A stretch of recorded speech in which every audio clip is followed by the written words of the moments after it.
Welcome back to the channel, ladies and gentlemen. I hope you have a terrific day ahead of you. And this is the latest that I have ever recorded a video. I'm starting at 4:56 a.m. and not 4:56 a.m. like I've been to sleep and woken up. No, I have not got to sleep yet. The reason being is I wasn't feeling particularly well earlier. And I thought if I record the video, it's just going to be rubbish. And I didn't even want to do it. I was like, all right, I'm going to wait until I feel better. And then I record it. And it just so happens that this is the moment. So as soon as I record it, I'll edit, I'll publish, and it will be up for you. So you'll have about 12 hours to catch it. And if you're here, it means you would have. That's great. In today's video, we've actually got quite a lot for solving your problems. We have quite a lot. I mean, I look at Saka and Watkins Captaincy for you, because I didn't do that in everything you need. I look at benching dilemmas. I look at defender replacements for Frimpong and the category as a whole. Look at Wildcard 2. Look at free hit 2. And the changes that I've made to my team following the team selection yesterday. If you've been enjoying the content around here, or if you're new, consider clicking the like button and consider clicking the subscribe button below. Without anything else needing to be said, let's get into it. I know you may not like my team, but I really like my team. And I appreciate your perspective, right? I've read the comments, but it's what I think is best, and therefore I have to continue to play in this way. And we can see come the end of Game Week 13, whether it's right, whether it's wrong. Time will tell, but for now, I'm very happy with my selections prior to Game Week 1. Which brings me on to the changes that I'm going to be putting into my Game Week 2 team from the team selection. And we'll start with the guys on the outer side, Solanke and Aït-Nouri. And this is one that I generally agree with the comment section on, because I'm going to bench Solanke and start Aït-Nouri, primarily because, well, one, expected minutes, and two, I just don't have enough confidence in Spurs' attacking threat at the moment between their 9, Kudus, and Sarr, I guess, as well, right? Even in combination with the wing-backs, I just don't have enough confidence, especially when you put the expected minutes with that and Aït-Nouri's upside. So I'm going with him at the back. That's the first thing. Second thing is what you can probably guess with the two on the screen, and that is I'm transitioning from a Mo Salah captain to a Cole Palmer captain. Why? Firstly and foremost, and the main reason for this is strategic. I think there's upside on offer here. Upside that I can justifiably take, and so I'm doing it. He's got a better fixture, right? So that's probably part of the justification. The other part is because when I saw that I really wanted to do this, I was like, you know what? No, I want to go for the Palmer upside. Let me see if I can find something in the fixture that may really help me to get over the line. What I did find is within West Ham's block, even when they go off the ball, 5-3-2, Ward-Prowse, Rodriguez, Paquetá in the middle. Unlike Palace, they don't have the same level of physicality. And because they don't have the same level of physicality, they're not going to, when we're inside the block, specifically when Palmer's inside that block, trying to receive, they're not going to get to him as quick. And even when they do, he's going to have a far easier time getting away and then manufacturing something from there. And without the same level of defensive quality, the physicality, the dueling capacity that Palace have, when we get that ball put into their block, it's going to be, well, one, a lot easier. And then when the player receives, I think they can do a lot more, specifically Cole Palmer. And I wouldn't be surprised to see him pull and receive and then hurt them. And you know what? Sunderland actually did this against West Ham, which is where I got it from. Sunderland put it in between them a few times, specifically in that right half space. And they didn't look too comfortable with it. I think Todibo at right centre-back is pretty good. But Palmer's probably not going to be receiving in that space particularly too much, more so on the left side with Agard. And I think there he can expose him. Another thing is, even if he is to play at the top of the diamond, whilst I don't love it, I think Pedro Neto will play left wing in this game. That's my assumption, with Esteval on the right. And I prefer Palmer's relationship with Esteval, or with Neto on the left, as opposed to Gittins, right? And the other thing with Salah is, whilst I'm not saying he's going to blank or anything of the sort, or he should blank or anything of the sort, there's still enough with Livramento, Joelinton, where the downside still exists in this fixture. And like I said, firstly, it's mainly a strategic play. I'm mainly going for the upside. I'm not even saying that Palmer's the better captain. But the point of this video was, one, to express the fact I've changed it. Two, to tell you why predominantly strategic. And three, to tell you that there is something football-wise behind it. Because Newcastle do have the capacity to make it very difficult for pretty much any winger in the league when they double up on you like that, and with the standard of Eddie Howe's coaching. And they're a better team than West Ham. So whether Salah's a better captain than him, yeah, maybe he is. But all things considered, I'm happy to take on that risk for the upside that's present, because I think it's a lot. And I do think this is one of the very few games in the season where Salah could blank. He could also score a hat-trick and get a few assists to go with it. But there's enough there whereby I'm good to go Palmer. For myself personally, I'm not telling you to do it or even advising it. But with how I want to play, I'm good with it. The other thing was Daniel Marlon. Just fancy starting him a little bit more. So I'm going to see what Unai Emery says in the press conference. And I guess it'll be a toss-up between him and Josh King for that 11th spot. If it looks like he's going to start, which honestly I think in this particular game, kind of should, I'll probably start him over Josh King and give him one more go. That's the last thing. That I will confirm closer to the deadline after I've heard Unai's press conference. There was a good bit about captaincy there. And what about captaincy here? Salah, Palmer, Haaland, all discussed in this video, in team selection and everything you need. But what about Bukayo Saka? Very interesting and quite a challenging topic, I would say, especially with the small and very small sample size we have of one game week. Defensively, I think Leeds are more susceptible than the game on Monday night led on. I thought Everton were really, really poor. And that was probably the worst attacking performance. No, that was the worst attacking performance of the weekend by a mile, right? It wasn't even close. What I did notice, however, is whenever these 1v1 situations got created with Leeds, for example, Iliman Ndiaye had him one-on-one, and he started to showcase his dribbling ability, and I envisaged that being another side, I think they'd get hurt. Another thing is structurally, and with the players they've got in their defensive quality, I was envisioning if other sides were in Everton scenario, how would it go? And I think they'd be able to play through Leeds far, far, far more than Everton did.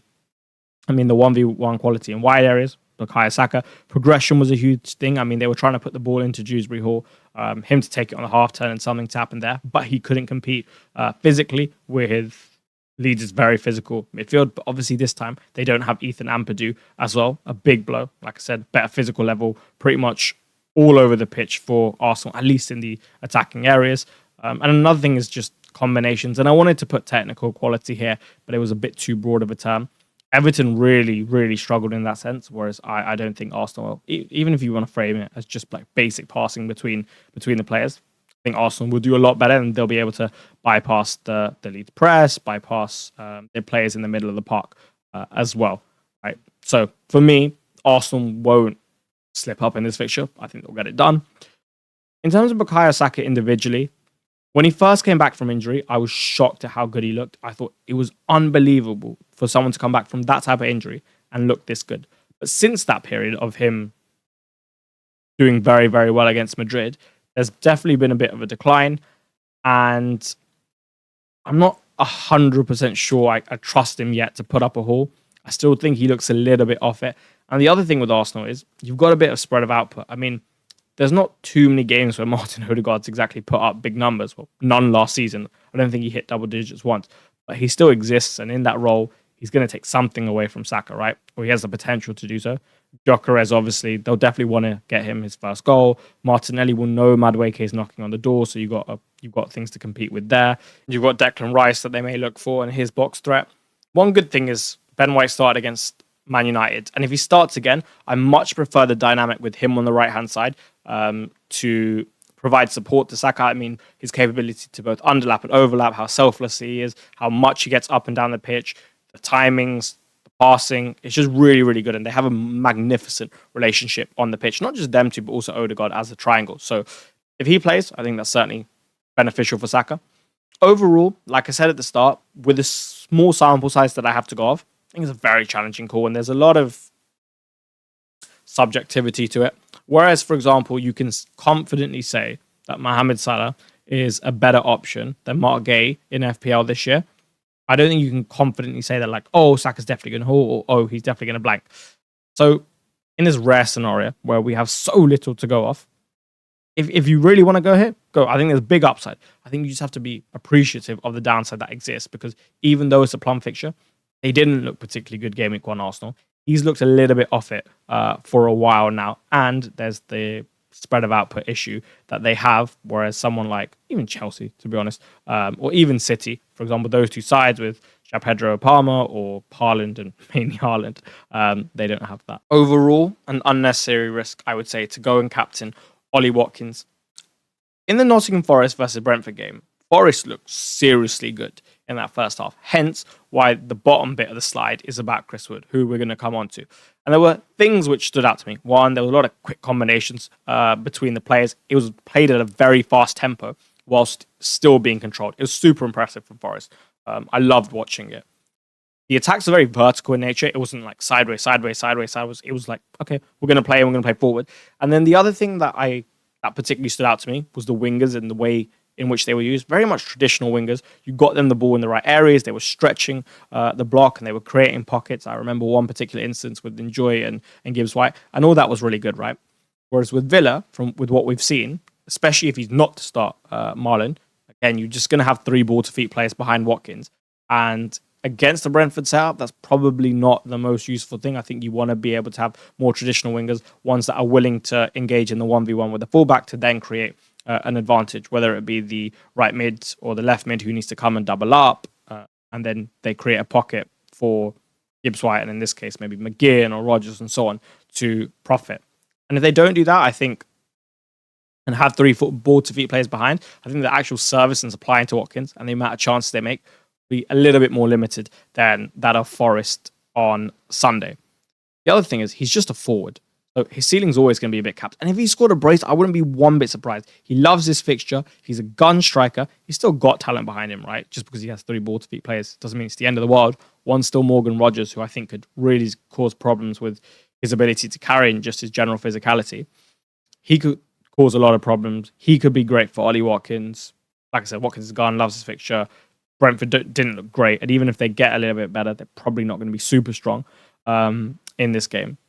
So you definitely expect him to get at least 1 or 2 chances to return this game. I think it's an unnecessary risk. One, the ceiling with the fact he's a forward. And 2, now that I'm thinking about it, given that they weren't great in game week 1, and given that Brentford are going to be at home and a bit stronger in game week 2, probably don't need to take this bet. I think owning him is probably enough. It's not like the ownership is sky high in any case, right?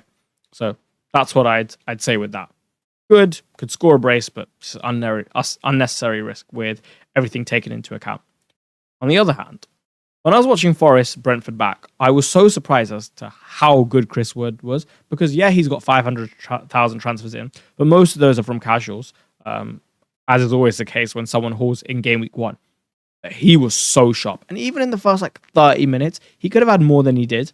I mean, there were so many moments where if it went just a little bit better for him, if it went a little bit better for Forest, he'd have got on the score sheet again, whether it be a Neco Williams cross, whether it be a cross from Ole Einar, whether it be a cross that should have been better from Enjoy on the right-hand side, whether he got slipped in once that he could have done. It was a really sharp performance. And Forest looked great. So if you don't own him, I think they could do a job on Palace in game week 2. Hard game though, but I think they'll minimum get a point. You've got West Ham in 3, you've got Burnley in 5, you've got Sunderland in 6. At 7-6, really, really consider this. And I wouldn't normally put that into this type of captaincy session, but I would really consider buying him. Maybe not this week, completely understand, right? I'm very reluctant to use a transfer this week. But next week, definitely have him on the bucket list, in my opinion. Just like captaincy is the staple piece of everything you need, benching dilemmas is the staple piece of solving your problems. And it's back after what feels like an absolute age. We'll start with the goalkeepers and we'll work our way through the categories. Dubravka versus Sanchez. For me, pretty easy. I've got Sunderland scoring. They look sharp against West Ham. Ayenda, Isidore off the bench, Dringa, Xhaka, Lefebvre off the bench. Enough to score past Burnley from what I saw against Spurs. Obviously, the defence, relatively speaking, will look better against Sunderland because the attack is not of the same quality and they're at home and everything that comes with that, especially giving the first game back in the Prem at Turf Moor. Ground will be bouncing for that. But still, I think Sunderland got enough. And when Sanchez has such a good fixture in West Ham away, who shouldn't cause us too many problems. I think the wing-backs are the main thing that I'm looking at. But if Callum Wilson's to start with his first game back against the centre-backs of Tosin and Reece and probably Chalobah, I think we'll be all right. It's mainly the wing-backs I'm looking at. But still, it's a good fixture. And then Sells, I'm really bullish on Nottingham Forest at the moment. I like everything that I see from them. The defence probably wasn't as good as it could have been against Brentford. A few moments here or there. But I imagine they'll tighten up against Palace, and you wouldn't even be surprised to see them implement a wing-back system again, like they did at times last season. And if they're leading 60 minutes into the game, you could definitely see Morata come on. So those are all good. Oh, and he's got a high ceiling. That's, I hope, enough to convince you to go Sanchez or Sells. And then working our way through the defensive category, everyone's going to have different combinations of players. So the answer for people are going to be different. Hence why I'll just look at this generally, and then you can apply it to your case. Here we're going to look at Anderson, Spurs defender, and then obviously we'll go into the different versions. Porro, Van de Ven, Burnley defender, Esteve, Crystal Palace defender, Richards, Munoz, and then Forest defender. In every case, I start my Forest defense. Whether that means you have 1 or 2, in some cases 3, I start them in every case. Like I said, I'm really confident in them. Whether they keep it is another thing. But in terms of the decision-making process, I don't think anyone here has a better chance of keeping a clean sheet than Nottingham Forest. So that's that. I personally, like I said with Dubravka, think Burnley are going to concede. So I wouldn't play a Steve in basically any case, right? You look at my team, I could easily have done so, but I'm not interested in that because I've got Sunderland. So that's that, right? So let's just say you've only got Sanchez and you've got 1 Nottingham Forest defender. Those 2 play. Esteve stays on the bench. Then who are the other 2 defenders to start? Well, overall, it's extremely challenging because I've also got Fulham conceding, I've got Spurs conceding, and I've probably got Palace conceding. Of those 3, the one least likely is, on paper, is probably Palace. But I'm still so confident in Nottingham Forest that I personally would rather start Anderson ahead of a Spurs defender or a Palace defender. So now let's say you have 3, right? And if you are a bit stronger than this, then great, you can do that. And then it would become maybe a toss-up between Spurs defender, Palace defender. Most people would play Palace. I think it's completely fair, and I'm on board with that as well. If you wanted to go Spurs, maybe better Defcon or Porro's attacking threat, I'm good with that. But I'd have Forest as 1, Anderson as 2, and then the Spurs defenders below that. Where you have a structure like Sells, and then you have double Spurs defense, Anderson, Esteve, and 1 other, then it's a lot more challenging, and I completely appreciate that. I guess you just play Anderson, Porro, and then whoever your other one is. I wouldn't want to go into City with double Tottenham defense. I've got them scoring, and can't imagine that goes too well. And you know what? If they score twice City, which is very possible, -1 from that Defcon, right? Even if you hit it. And that's even if. So there's that. If you do have a slightly different structure, for example, like mine, and you invested a bit more there, you can play 4 at the back this week quite easy. I think in a lot of the weeks you can play 4 at the back. There's so much upside with defenders in different ways, right? With Defcon being introduced, that I think it's completely okay. I would try and I tied it into Nicholas Fulkrug on purpose. I would try to bench him. 1, his expected minutes probably reduced with Callum Wilson. I don't think they can both be on the pitch at the same time, but out of possession reasons. And if he does, even if they're chasing the game, I think we'll just hurt him more. So that's that. I don't really have him causing us too many problems. If you get a chance here or there from the wings, wing backs, they cross it in, he scores, okay, so be it. But in transition, he shouldn't be too much of a threat, and that's probably where you'd want to catch us out. That's about it, right? Like, I'm just really not too bullish on West Ham, so in most cases, I'd be benching him. And yeah, like I said, Forest defense, Anderson, then Spurs defense, Palace defense. Forest defense, Anderson, Spurs defense, Palace defense. I guess quite subjective. Most people would have Palace above them. I think that's okay. I maybe personally would like the Porro's upside from attacking threat if I had to choose. And then for me, I've got Burnley at the bottom. I know they have the best fixture, but I just really don't fancy it at all. Please read what it says next to the image, and not the title, but that free hit 2 is a strong no for me. If you have not pressed the button, please consider not pressing it at all, because there is no strategy I like less than this one. I look at that team. Yeah, I know you may not like my team, but I genuinely am not sure if it outscores mine. And that really shouldn't be the case when you're free hitting, especially so early on. I just don't see where the upside really lies outside of the team that you probably already have. I mean, firstly, you're betting against Salah in pretty much all of the free hits that I've seen. And that's a big bet in itself. Obviously, I'm betting against him in captaincy, but not to have him at all, big bet. Big bet to go without Mo. And that's one thing, right? But maybe you're taking a similar line of thinking to what I am, and you're thinking, if there is going to be a gaming blanks, maybe it's this one. you'd want Newcastle to limit the space he gets in transition and the number of them. And if they do so, with Joelinton, Livramento, 4-5-1, 5-4-1 variation, double up, then okay, yeah, that could be really good. And let's just say that goes your way.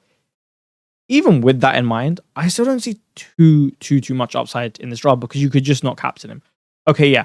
Individually, as teams, they could all do really well. But your team that you have right now is probably still quite strong, right? Like if I think about some of the players that you're omitting, let's say João Pedro, right? There's no reason he can't do well against West Ham. He has a very good record against them. I guess he suits that type of game on the assumption he's dropping a little bit deeper, unlike Palace. And it's still a very good fixture. So I think it's unnecessary to play it just for the fact that it's not so much better than your current team. Whereas when we usually play the free hit, it's much better than our current teams. I will speak about the first obvious set of omissions, which is no Erling Haaland and no Tijani Reinders. I think on a free hit, I don't really want two assets against Thomas Frank back five, especially when he's managing Spurs now.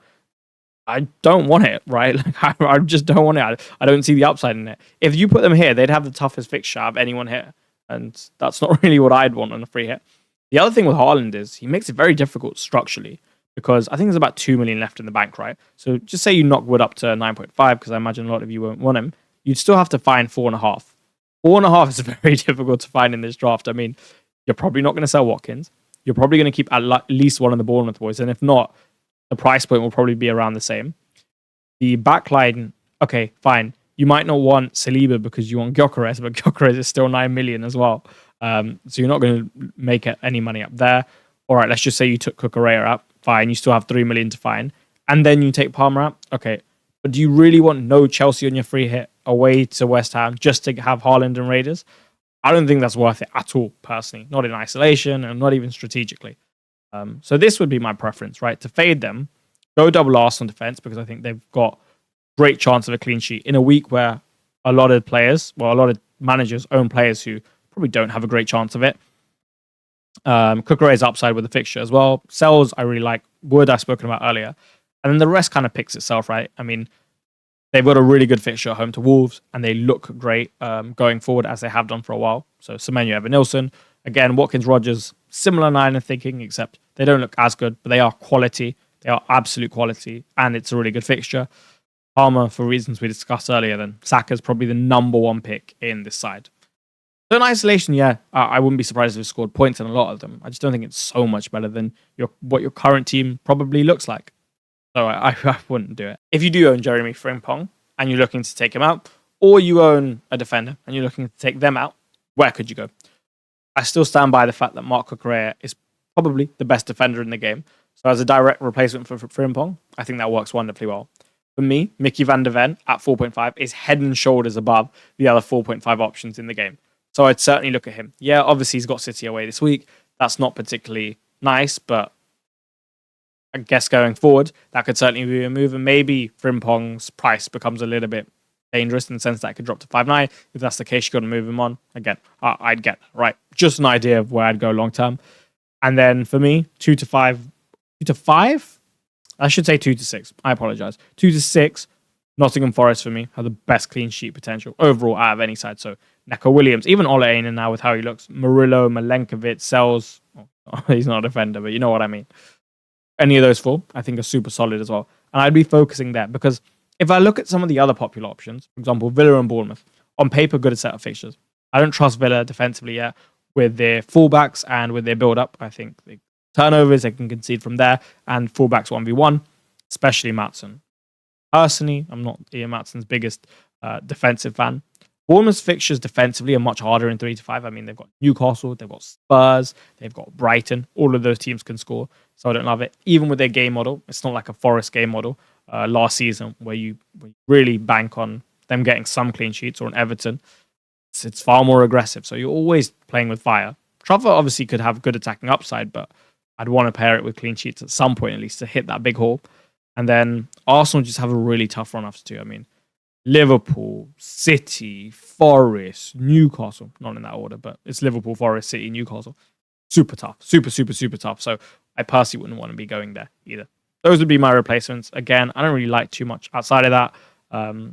You could go Ait Nouri I think his best fixture's gone in terms of 1 to 5, but I don't have any particular issue playing him this week or in 3. So you could go there. I don't like 4 and 5 for him. Maybe I don't like. I actually prefer maybe the Arsenal one ahead of the Man United one, right? Because I think Mbeumo, Cunha, Bruno, Zesco is a lot to handle for anyone, right? So I don't mind that either. He also gives you a lot of value from 6 onwards, prevents you potentially from having to play free hit 6, potentially allows you to go into Wildcard 13, knowing you have a good structure beforehand. So that could be cool. I like Herkes this week more than most. I like him in 4 and 5, but I'm still wary of the downside to that. So those are the options that I would consider. Not too many. I just don't think the defensive pool is great at the moment, but it will become so, I think, later down the line. Lastly, it's less of a no, Wildcard 2, but it's still probably a no. What you will notice with this draft is it's very similar to the draft I currently have, and that makes a lot of sense. We only have had 1 game week of FPL, and hopefully by the time that game week concluded, I shouldn't be looking at my team thinking this is an awful bit of selection. I would want something completely different. I'm still very happy with my team. Now, I'm not even sure if I were to wildcard, would I pick this? Honestly, I don't think so, right? Because I still think I would have Kirkes in there. But I'm not sure I'm going to be able to convince you that that is the best case. So know that I probably would tailor this draft even more so to my current side. But if I didn't, if I was willing to be a bit more flexible, this is what I do. Take Solanke out because he probably doesn't start in 2. I still love his long-term prospects, but nonetheless, take Evan Nilsson, especially if he could be on penalties, with Clive out.